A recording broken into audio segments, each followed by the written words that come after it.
Assalamualaikum warahmatullahi wabarakatuh. Halo semuanya, nama saya Anissa Hanifah Rizky Sidik, biasa dipanggil Lala, dengan NIM 193232031 dari kelas 4A. Di sini, saya akan membuat video untuk tugas UTS mata kuliah mitologi dan religi tentang mitos. Pertama-tama, saya akan menjelaskan mitos terlebih dahulu.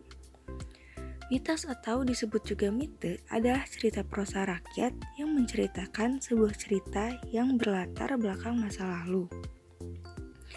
Berisi tafsir tentang alam semesta dan keberadaan makhluk di dalamnya. Dan diyakini terjadi oleh mereka yang menganutnya atau pemiliknya. Secara umum, mitos bercerita tentang kejadian alam semesta, dunia, dan para makhluk yang menghuninya, bentuk topografi, kisah para makhluk supranatural, serta lain sebagainya. Mitos muncul sebagai catatan kejadian sejarah yang terlalu dilebih-lebihkan, sebagai alegori atau personifikasi untuk kejadian alam atau juga suatu penjelasan mengenai ritual. Setelah mendengarkan pengertian dari mitos, berikut contoh yang saya ambil tentang mitos di Indonesia. Kuntilanak adalah jenis hantu yang paling populer di seluruh Indonesia. Banyak kisah misteri dan mitos yang beredar dan berkembang di masyarakat terkait hantu yang satu ini. Mendengar suara anak ayam di malam hari juga termasuk ke dalam mitos dari tanda-tanda penampakan kuntilanak. Beberapa masyarakat di wilayah lain mungkin memandang asing terkait misteri yang satu ini. Benar, misteri ini hanya berkembang di Pulau Jawa dan Sumatera dan beberapa daerah di Kalimantan. Banyak yang menganggap jika hewan dapat melihat hantu, dan sebenarnya hanya beberapa hewan saja yang bisa melihat hantu. Contohnya saja adalah anjing. Bahkan di dalam hadis Nabi Muhammad menyebutkan jika kita mendengar anjing menggonggong pada malam hari, berarti hal tersebut merupakan pertanda anjing sedang melihat setan atau hantu. Kembali lagi kepada misteri suara anak ayam yang sering dikait-kaitkan dengan tanda-tanda penampakan dari kuntilanak. Kuntilanak merupakan sosok jin yang dapat mengubah wujudnya menjadi apapun, dan bahkan ia juga dapat menirukan suara manusia dan juga suara dari hewan.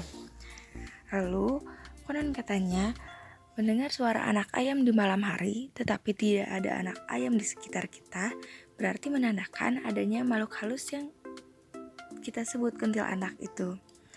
Dan jika suara tersebut terasa dekat, berarti keberadaan kuntilanak itu terasa jauh.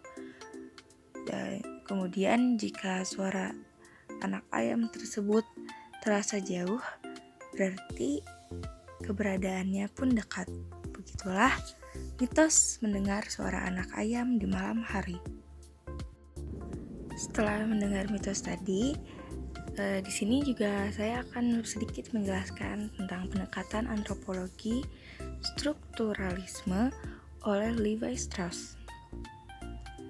Teori strukturalisme pada intinya berpendapat bahwa dalam segala keanekaragaman budaya tentu ada sebuah struktur pembentuk yang sifatnya universal, sama dimanapun dan kapanpun.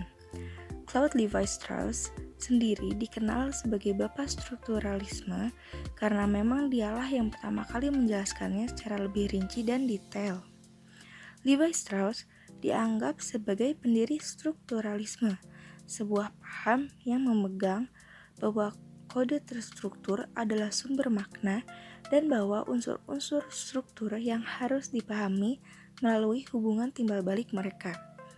Lebih lanjut, bahwa struktur sosial adalah kebebasan dari kesadaran manusia dan ditemukan dalam mitos dan ritual.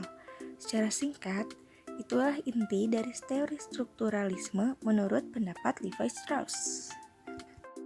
Kaitannya dengan mitos mendengar suara anak ayam di malam hari tadi, yaitu bahwa halnya setiap mitos pasti memiliki sumber dan secara turun-temurun gitu. Secara turun-temurun diberikan kepada masyarakat sekitar menjadi cerita rakyat atau kepercayaan rakyat sekitar. Dan itu cocok dengan pendekatan antropologi strukturalisme oleh Levi Strauss yang berpendapat tadi yang seperti saya bilang, segala keanekaragaman budaya tentu ada sebuah struktur pembentuk yang sifatnya universal, sama dimanapun dan kapanpun. Dan begitulah hubungannya antara pendekatan antropologi strukturalisme dengan mitos mendengar suara anak ayam di malam hari. Oke, baik, mungkin segitu saja penjelasan dari saya. Mohon maaf bila ada kekurangan. Sekian, terima kasih atas perhatiannya. Wassalamualaikum warahmatullahi wabarakatuh. Sampai jumpa.